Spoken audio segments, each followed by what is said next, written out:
एक electrical knowledge channel में आपका हार्दिक स्वागत है। सभी प्रकार की तकनीकी प्रतियोगी परीक्षाओं जैसे इसरो, डीआरडीओ, डीएमआरसी, जेएमआरसी, एलएमआरसी, यूपीएमआरसी, बीएचईएल, जेबीवीएनएल, जेडीबीवीएनएल, एवीवीएनएल, बीएचईएल आदि की बेहतरीन तैयारी के लिए हमारी यूट्यूब चैनल एक इलेक्ट्रिकल नॉलेज चैनल को सब्सक्राइब करें। आज का हमारा टॉपिक है एसी थ्योरी के अंदर इंडक्टर से संबंधित प्रश्न, क्वेश्चंस ऑफ इंडक्टर। हमारा पहला क्वेश्चन है, यदि किसी कुंडली का इंडक्टेंस 100 मिली हेनरी है, एम का मतलब होता है मिली, एच होता है हेनरी, ठीक है, और धारा 5 एम्पियर से 10 एम्पियर होने में 0.1 सेकंड लेती है, तो बेक ईएमएफ ज्ञात करो कि बेक ईएमएफ क्या होगा। एक कुंडली दे रखी है, ठीक है, ये कुंडली है, उसकी जो है इंडक्टेंस वो दे रखा है हमारे को 100 मिली हेनरी, ठीक है, 100 मिली हेनरी, और उसकी जो धारा है वो है 5 एम्पियर से 10 एम्पियर होने में 0.1 सेकंड लेती है, ठीक है ना। इसमें हमारे को क्या दे रखा है, इंडक्टेंस, यानी कि एल की वैल्यू दे रखी है 100 मिली हेनरी, ठीक है ना। मिली को हम लिख सकते हैं 10⁻³ हेनरी, ठीक है ना। 10⁻³ को हम अब इसको अगर बट्टा में चेंज करेंगे ना तो इतना ही रहने दो अभी, ठीक है ना, यानी कि 100 × 10⁻³ है, ठीक है। उसके बाद अभी इसमें जो धारा दे रखी है 5 एम्पियर से 10 एम्पियर होने में 0.1 सेकंड लेती है, ठीक है ना, 0.1 सेकंड लेती है, यानी कि टाइम कितना दे रखा है इसमें, टाइम की वैल्यू दे रखी है इसके अंदर 0.1 सेकंड, 0.1 सेकंड, हमेशा इसको सेकंड में लेना है टाइम को, ठीक है ना, 0.1 सेकंड। और इसमें जो धारा, यानी कि धारा में परिवर्तन होता है ना, उसको हम डी आई से दर्शाते हैं, धारा में परिवर्तन, ठीक है। तो यानी कि जो ज़्यादा धारा दे रखी होगी ना तो उसमें से कम धारा को घटाया जाता है, यानी कि धारा का अंतर, ठीक है ना। तो 10 में से 5 को घटा दिया तो 5 एम्पियर, 10 में से 5 को घटा दिया तो 5 एम्पियर, ठीक है ना। तो इस वैल्यू को हम यहाँ पे पुटअप करेंगे, यहाँ पे ई बराबर, ई की जगह ई, बराबर की जगह बराबर, ठीक है, यहाँ पे। और उसके बाद एल की वैल्यू हमारे पास क्या थी, यहाँ पे एल की वैल्यू थी 100 × 10⁻³ ठीक है, तो 100 × 10⁻³ रख दी, ठीक है। उसके बाद इंटू की जगह इंटू आ गया, और यहाँ पे डी आई की वैल्यू कितनी थी, यानी कि धारा में परिवर्तन कितना था, 5, ठीक है ना, तो वो 5 रख दिया, पहले यहाँ पे 5 रखा है, ठीक है ना। उसके बाद बटा की जगह बटा लगा दिया, ठीक है। उसके बाद जो टाइम था वो टाइम कितना दे रखा था इसमें, 0.1 सेकंड, तो यहाँ पे 0.1 सेकंड लिखा, ठीक है ना। 0.1 सेकंड लिखने के बाद इसका जो पॉइंट है ना, तो पॉइंट हटते यहाँ पे ऊपर 0 लग गया, यानी कि यहाँ पे 50 हो गया। अब नीचे आपको यहाँ पे पॉइंट हटाना, ठीक है ना, यहाँ पे पॉइंट हट गया, तो अब एक बचा नीचे, तो एक का भाग 2 50 में, तो कितना आएगा 50, ठीक है ना, 50। अब ऊपर क्या बच गया यहाँ पे, 100 × 10⁻³ गुणा 50, ठीक है ना, तो ये बच गया। अब ये जो 10⁻³ है ना, इसको बट्टा के नीचे ले जाने पर ये क्या हो जाएगा, 10⁻3, ठीक है ना। 10⁻3 को हम बोलते हैं, यानी कि 1 के 3 जीरो, ठीक है ना, तो इस प्रकार ये 1000 हो जाएगा, ठीक है ना। तो यहाँ पे क्या हो गया, 10⁻³ को यदि हम उल्टा करेंगे ना तो ये क्या हो जाएगा, 1/10⁻3, और 10⁻3 को हम ऐसे भी लिख सकते हैं कि 1/10⁻3 ही मीन्स 1000, ठीक है ना, ठीक है ना। तो 10⁻³ किसके बराबर होता है, 1/1000 के, ठीक है ना। तो यहाँ पे 100 की जगह 100 हो गया, ठीक है। और 10⁻³ को हम क्या लिख सकते हैं, 1/1000, ठीक है ना, वो 1/1000 हो गया। और आगे जो 50 था वो 50 का 50 हमने ऐसे ही लिख लिया, ठीक है ना। तो यहाँ पे क्या हो जाएगा, 100 × 1 × 50, ठीक है ना। तो 100 को 1 से गुणा करेंगे तो वही 100 आएगा, और 50 की जगह 50, और बट्टा में 1000 है तो वो 1000 ही रहेगा, ठीक है। इस प्रकार अब 100 की 2 जीरो से ये 2 जीरो कट गई, ठीक है। अब ये इस 1 जीरो से ये 1 जीरो कट गई, यहाँ पे बचा क्या, 5, तो वो 5 वोल्ट इसके अंदर बेक ईएमएफ बनेगा, ठीक है ना। उसी प्रकार हमारा अगला क्वेश्चन है, यदि किसी कुंडली का इंडक्टेंस 2000 मिली हेनरी है, ठीक है ना, 2000 मिली हेनरी है, एल की वैल्यू कितनी दे रखी है इसके अंदर, 2000 मिली, यानी होता है 10⁻3, ठीक है ना, 2000 मिली हेनरी है, और धारा कितनी है, 4 एम्पियर से 18 एम्पियर होने में 0.5 सेकंड लेती है, यानी कि धारा में परिवर्तन कितना हो गया, 18 में से 4 घटाओ, ठीक है ना। तो यहाँ पे क्या बच जाएगा, 14 एम्पियर बच जाएगा, ठीक है ना, 14 एम्पियर।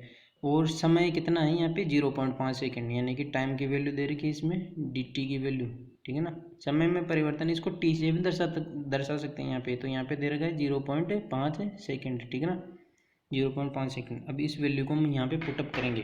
अब एल की वैल्यू दे रखी थी 2000, ठीक है ना, 2000 की जगह अब इसको हम ऊपर यहाँ पे कर सकते हैं, एक बार देखें, ई बराबर, अब एल की वैल्यू दे रखी थी 2000 गुणा 10⁻³ ठीक है ना।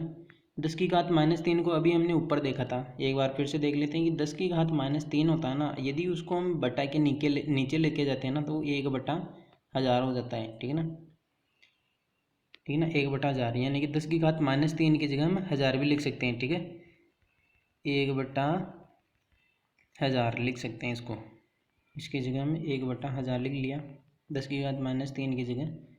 फिर उसके बाद हाँ, अब डी आई की वैल्यू एम्पियर कितने आई थी हमारे पास, धारा में परिवर्तन वो आया था 14, ठीक है। उसके बाद और टाइम था हमारे पास 0.5 सेकेंड, ठीक है, 0.5 सेकेंड। अब 0.5 का ये पॉइंट हटाते ही यहाँ से ऊपर 0 लग जाएगी, यहाँ पे कितना हो जाएगा, यानी कि ऊपर 10 से गुणा कर दो या फिर एक 14 के 0 लगा दो, ठीक है ना। तो इस प्रकार ऊपर क्या बच जाएगा, 2000 गुणा 140, ठीक है ना, वो 140 14 गुणा 10 कर लो या फिर 2000 गुणा 14 गुणा 10 इस प्रकार से कर लो, और नीचे क्या बच जाएगा, यहाँ पे पॉइंट तो हट ही गया था, ठीक है ना, यहाँ पे क्या बच गया 5 गुणा 1000, यानी कि नीचे 5000 बच जाएगा, ठीक है ना। तो ऊपर क्या बच गया 2000 गुणा 140 गुणा ये सॉरी बटा में क्या बच गया 5000, ठीक है ना। तो 5000 का भाग दो, अभी 2000 की 3 जीरो से ये 5000 की 3 जीरो कट गई, ठीक है ना। अब उसके बाद अब इसको काट लो, 5 दूनी 10, ठीक है ना। अभी कितने बच गए 4, ये कट गया 28 बार, ठीक है ना, ये 28। अब 28 को इस 2 से गुणा करो तो 56 हो जाएगा, ठीक है ना। तो इस प्रकार 56 वोल्ट, ठीक है ना, क्योंकि हम ईएमएफ ज्ञात कर रहे हैं बैक ईएमएफ, तो ये वोल्ट में आएगा। उसके बाद तीसरा क्वेश्चन है, यदि किसी कुंडली में टर्नों की संख्या को हम एन से दर्शाते हैं, एन कितने दे रखे हैं यहाँ पे 1000, ठीक है ना, 1000। और उसके बाद जो धारा दे रखी है वो है 2.5 एम्पियर। यदि किसी कुंडली में टर्नों की संख्या 1000 है और करंट की वैल्यू दे रखी है 2.5 एम्पियर, ठीक है ना, आई डी आई, ये जो भी आई है, ठीक है। और धारा प्रवाह से कॉइल में 0.003 वेबर का फ्लक्स बनता है, यानी कि इसके अंदर फ्लक्स की वैल्यू दे रखी है, टर्नों की संख्या दे रखी है और एम्पियर दे रखा है इसमें।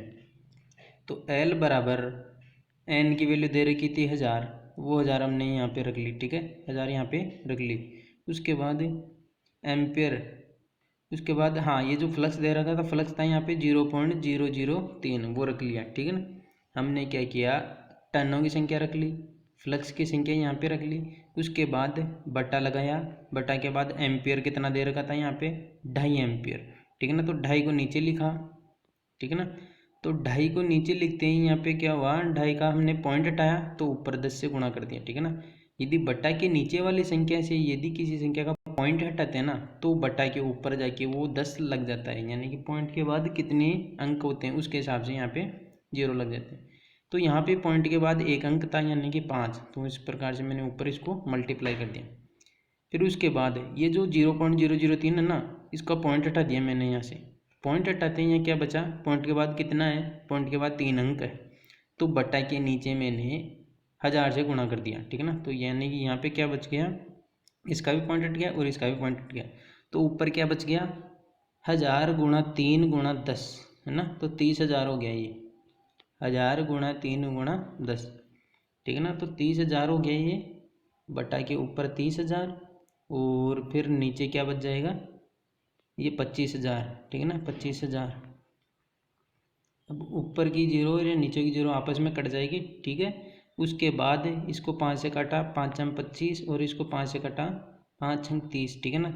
हाँ, तो इस प्रकार 6 में 5 का भाग देने पर 1 पॉइंट तो आ गया, ठीक है ना। तो हम यहाँ पे इंडक्टेंस ज्ञात कर रहे हैं, तो इसलिए इसका जो मात्रक आएगा ना वो आएगा हेनरी में, ठीक है। उसके बाद एक अगला क्वेश्चन है, 300 टन वाली कुंडली का इंडक्टेंस ज्ञात करना है, ठीक है ना। टर्नों की संख्या दे रखी है एन बराबर 300 टन, ठीक है ना, 300 टन दे रखा है इसमें, और इंडक्टेंस ज्ञात करना है, यानी कि अब एल की वैल्यू ज्ञात करनी है, ठीक है ना, एल की वैल्यू ज्ञात करनी है इसके अंदर। और फ्लक्स दे रखा है 700 माइक्रोवेबर से 900 माइक्रोवेबर होने में धारा को 3.5 एम्पियर से 7.5 एम्पियर बदलना पड़ता है, ठीक है ना। अभी इसमें पहले तो फ्लक्स में परिवर्तन देखो, यानी कि डी फाई है ना, तो ज़्यादा में से कम को घटा दो, यानी कि 900 है ज़्यादा और कम है 700, यानी ये भी माइक्रोवेबर है और ये भी माइक्रोवेबर है। तो 900 माइक्रोवेबर में से 700 माइक्रोवेबर घटाने पर बचता है 200 माइक्रोवेबर, ठीक है ना। तो 200 माइक्रोवेबर ये आ गया डी फाई की वैल्यू। अब यहाँ पे देखनी है डी आई, यानी कि धारा में परिवर्तन, डी आई की वैल्यू आ गई 7.5 में से 3.5 एम्पियर घटाने पर बच जाएगा यहाँ पे 4 एम्पियर, ठीक है ना, 4 एम्पियर यहाँ पे बच जाएगा। तो उसके बाद ये दो फॉर्मूले बराबर में रख दिए हमने, ठीक है। हाँ, तो उसके बाद इसके माइनस से इसका माइनस कट गया, क्योंकि हमने फॉर्मूले पिछले वाली क्लास में देखा था कि इसका माइनस से इसको माइनस काट दिया, ठीक है ना। यहाँ पे हमें एक नया फॉर्मूला डिराइव करेंगे, ठीक है ना, इस क्वेश्चन को सॉल्व करने के लिए। इसके माइनस से इसका माइनस कट गया, ठीक है। इसके बटा में भी dt है और इसके बटा में भी dt है, तो आपस में काट दिया। तो अब इधर क्या बचा, इधर बराबर के इधर तो क्या बचा यहाँ पे बच गया L इंटू डी आई, ठीक है ना, L इंटू डी आई बच गया, और इधर बराबर में क्या बच गया N इंटू डी फाई, ठीक है ना। अब यहाँ पे हमारे को इस क्वेश्चन में किसकी वैल्यू याद करनी है, L की, ठीक है ना, L की याद करनी है। तो इसका जो ये डी आई है ना, डी आई को इस तरफ पक्षांतरण कर दो तो वो इसके बटा में चला जाएगा।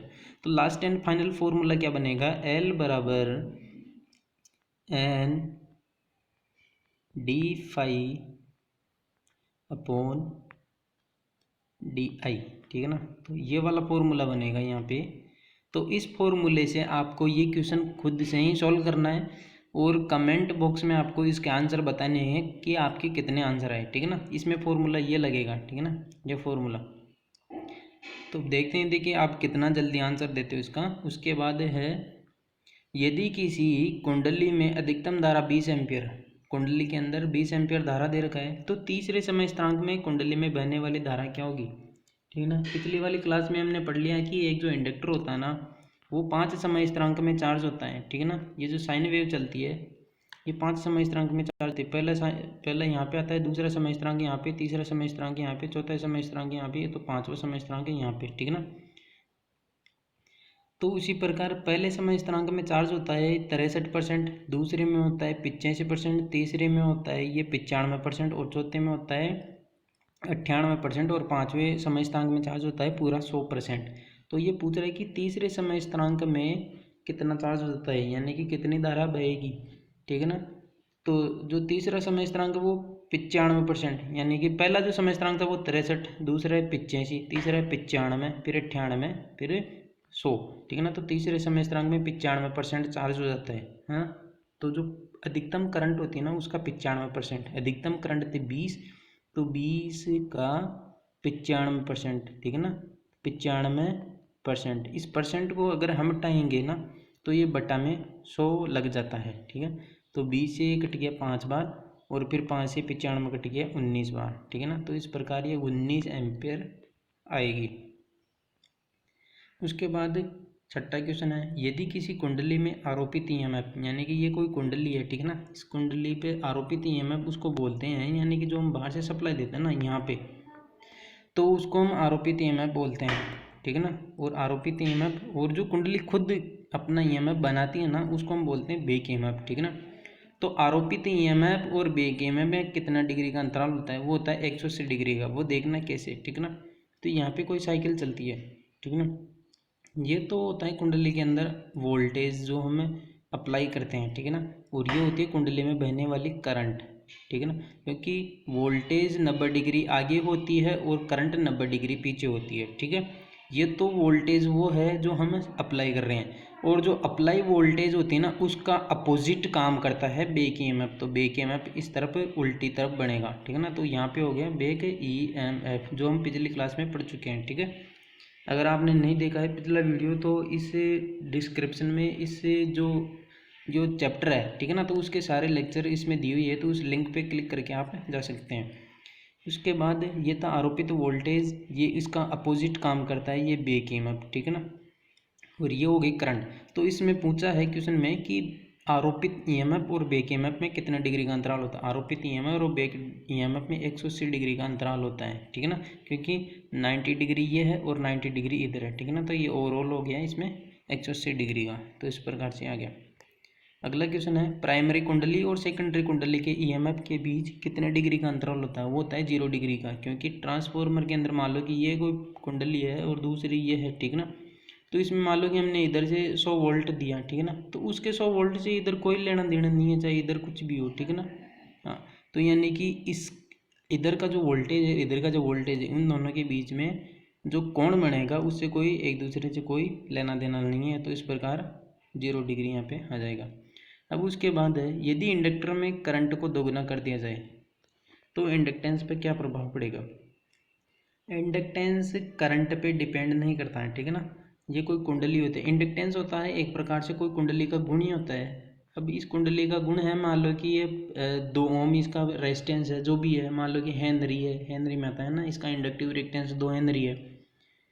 अब इस पे मान लो कि मैं तो पहले यहाँ पे 10 वोल्ट सप्लाई दे रहा था, तब इसमें मान लो कि जो भी करंट बह रही है वो बह रही है, ठीक है ना। अब यहाँ पे मैंने बढ़ा करके 100 वोल्ट कर दिया, तो यहाँ पे करंट बढ़ गई। तो इसका मतलब ये थोड़ी है कि यहाँ पे इसका रेजिस्टेंस भी बढ़ जाएगा, नहीं, इसका रेजिस्टेंस वो जो भी है इंडक्टिव रिएक्टेंस वो फिक्स है, तो वो फिक्स ही रहेगा, है ना, वो चेंज नहीं होगा। तो इस प्रकार करंट को चाहे आप कितना ही कम ज़्यादा करो, उसका जो इंडक्टेंस होता है ना वो प्रभावित रहता है, यानी कि प्रभावित नहीं होता है।